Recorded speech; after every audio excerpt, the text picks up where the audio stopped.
દીવમાં જેસીબી ખાણમાં પડ્યું, ડ્રાઈવરનો ચમત્કારિક બચાવ.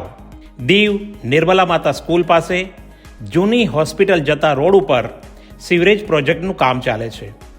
આ ઢોળાવાળા રોડ ઉપર જેસીબી કામ કરતા બાજુની ખાણમાં અચાનક પડ્યું.